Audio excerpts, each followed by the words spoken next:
नमस्कार। भारतीय राज्य व्यवस्था की इस श्रृंखला में आपका फिर से स्वागत है। आज के इस वीडियो में हम बात करेंगे एक्ट ऑफ सेटलमेंट 1781 और पिट्स इंडिया एक्ट 1784 के बारे में। एक्ट ऑफ सेटलमेंट 1781, जिसका मुख्य उद्देश्य गवर्नर जनरल तथा सुप्रीम कोर्ट की शक्तियों को परिभाषित करना था। इस एक्ट के द्वारा राजस्व से जुड़े सारे मामले में सुप्रीम कोर्ट के दखल को समाप्त कर दिया गया। साथ ही गवर्नर जनरल तथा उनकी काउंसिल को सुप्रीम कोर्ट के दायरे से बाहर कर दिया गया। कोलकाता के सभी निवासियों को सुप्रीम कोर्ट के दायरे में कर दिया गया। गवर्नर जनरल काउंसिल को प्रांतीय न्यायालय तथा काउंसिल के लिए कानून बनाने का अधिकार दिया गया। प्रांतीय न्यायालय की अपील उच्चतम न्यायालय के क्षेत्राधिकार से मुक्त रखा गया। अब हम बात करेंगे पिट्स इंडिया एक्ट 1784 के बारे में। यह एक्ट तत्कालीन ब्रिटिश प्रधानमंत्री विलियम पिट के द्वारा लाया गया था।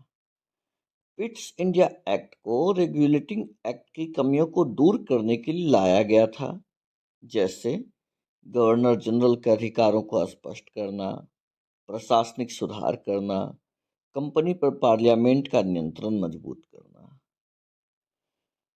हम जानते हैं कि 1773 में ब्रिटिश सरकार ने ईस्ट इंडिया कंपनी पर अपना नियंत्रण करना शुरू किया था, लेकिन अभी भी कंपनी पर कंट्रोल बोर्ड ऑफ डायरेक्टर के हाथ में था। इस अधिनियम ने कंपनी के राजनीतिक तथा व्यापारिक कार्यों को अलग अलग कर दिया। इसे हम लोग समझेंगे। इसके लिए हम लोग बात करेंगे पहले पिट्स इंडिया एक्ट के प्रावधान के बारे में।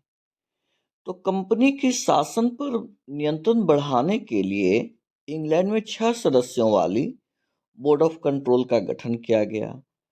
कंपनी के राजनीतिक अधिकारों को बोर्ड ऑफ डायरेक्टर से छीनकर बोर्ड ऑफ कंट्रोल के हाथों में दे दिया गया। बोर्ड ऑफ कंट्रोल के सदस्यों का वेतन भारत के राजस्व से दिया जाता था।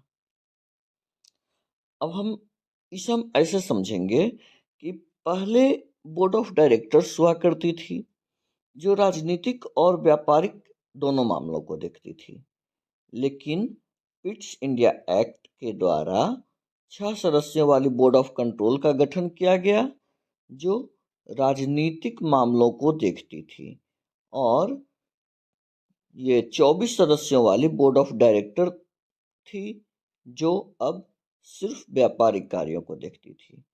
तो इस प्रकार इस एक्ट के द्वारा दोहरे प्रशासन का प्रारंभ हुआ, जो 1858 तक विद्यमान रहा। गवर्नर जनरल के परिषद में सदस्यों की संख्या 4 से घटाकर 3 कर दी गई तथा गवर्नर जनरल को मत देने का अधिकार दिया गया। मद्रास तथा मुंबई प्रेसिडेंसी में भी 3 सदस्यीय काउंसिल की व्यवस्था की गई। यह प्रावधान बनाया गया कि गवर्नर जनरल तथा गवर्नर की नियुक्ति board of director British crown की अनुमति से करेगा। गवर्नर तथा गवर्नर जनरल को वापस बुलाने का अधिकार ब्रिटिश क्राउन को दिया गया। इस प्रावधान के बाद बंबई तथा मद्रास पूर्णतः बंगाल सरकार के अधीन हो गए। अब कंपनी भारत में इंग्लैंड सरकार की अनुमति के बिना किसी भी भारतीय राज्य से किसी प्रकार की संधि या युद्ध नहीं कर सकता था। सर्वोच्च न्यायालय के क्षेत्राधिकार को ब्रिटिश नागरिकों तक सीमित कर दिया गया। भारत में कंपनी के अधीन क्षेत्रों को ब्रिटिश अधिपत्य का क्षेत्र अर्थात ब्रिटिश पोजेशंस इन इंडिया कहा गया। इस अधिनियम ने ब्रिटिश सरकार को भारत में कंपनी के कार्य और उसके प्रशासन पर पूर्ण नियंत्रण प्रदान किया। इस एक्ट की कमियां, तो इस एक्ट में भी कुछ कमी रह गई, जिस कारण इसको विफल माना गया। जैसे कंपनी की शक्तियों और सरकार के बीच की सीमाओं पर कोई स्पष्टता नहीं थी। गवर्नर जनरल को दो स्वामियों अर्थात ईस्ट इंडिया कंपनी और ब्रिटिश क्राउन की सेवा करनी पड़ती थी।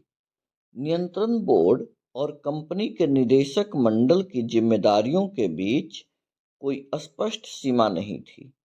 गवर्नर जनरल को अपने विवेक का प्रयोग करते हुए मौके पर ही निर्णय लेने पड़ते थे। तो यह थी इस एक्ट के प्रावधान और इस अधिनियम की कमियां। जल्द ही हम आगे की वीडियोज में और भी एक्ट के बारे में बात करेंगे।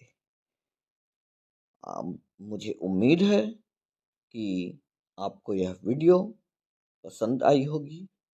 इस वीडियो के बारे में आप अपने सुझाव अवश्य दें। इस वीडियो को लाइक करें, इस पर अपने कमेंट दें, इसे शेयर करें तथा चैनल को सब्सक्राइब करें।